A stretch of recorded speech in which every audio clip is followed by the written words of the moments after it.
Assalamualaikum warahmatullahi wabarakatuh. Wahai sahabat-sahabatku semua, kita beribadah kepada Allah hanya mengharap ridha Allah lewat kita berubudiyah kepadanya. Salah satu cara kita berubudiyah kepada Allah sehingga kita mengharap ridha Allah dan sebab kita melakukannya adalah dengan kita melakukan salat tahajud. Tapi ingat, wahai sahabatku semua, berhati-hatilah melakukan salat tahajud. Bila kita lakukan salat tahajud yang seperti ini, bukan ridha Allah yang kita dapat, bukan surga yang kita dapat.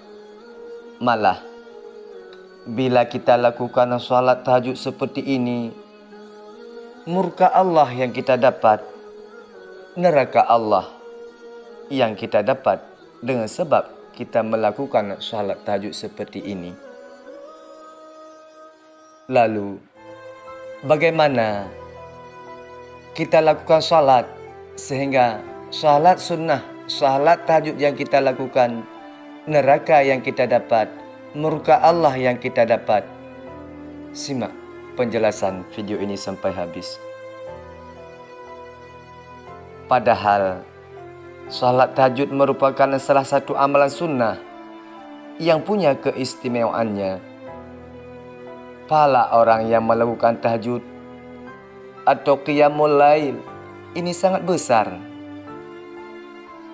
Mengerjakan tahajud pun di waktu khusus yang dianggap sangat mustajab, yakni pada sepertiga malam.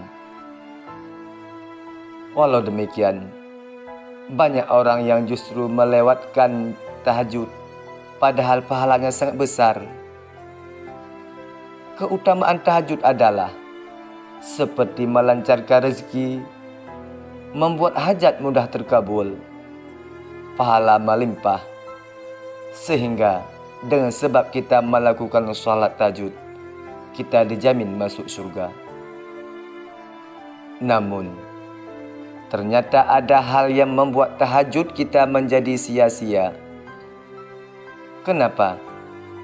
Karena ada cara melakukan tahajud yang dilarang dilakukan. Orang yang melakukan tahajud seperti ini bukan surga yang dia dapat, malah neraka yang dia dapat dengan sebab dia melakukan salat tahajud seperti ini. Meski rajin ia lakukan tahajud di sepertiga malam, namun tidak dapat ridha Allah jika caranya seperti ini. Yakni, saat dia lakukan tahajud, namun di dalam hatinya ada sifat bangga. Ada sifat bangga diri atau sombong, atau merasa lebih baik dari orang lain. Seperti tergores di dalam hatinya tatkala dia bangun malam melakukan salat tahajud. Apa tergores di dalam hatinya? Seperti, saya bisa salat malam, yang lain tidak bisa. Saya bisa berbuat sesuatu untuk agama Allah, yang lain tidak. Sampai kita memuji diri, sampai muncul bangga diri. Itulah yang mengakibatkan kita masuk neraka dengan sebab melakukan salat tahajud.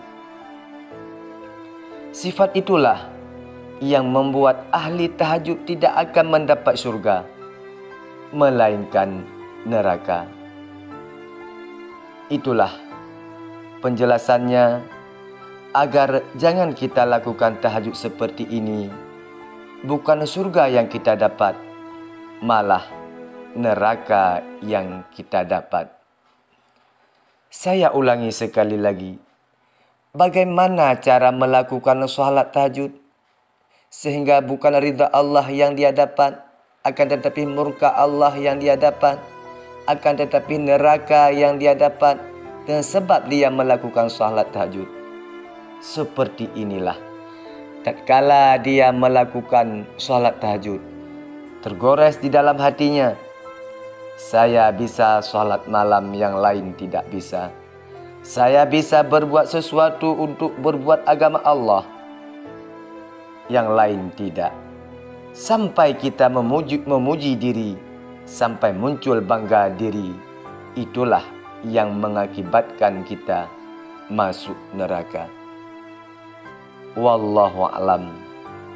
Sehingga mudah-mudahan menjadi bahan renungan dan perhatian tatkala kita beribadah kepada Allah, tatkala kita melakukan salat sunat tahajud. Sekian, wassalamualaikum warahmatullahi wabarakatuh.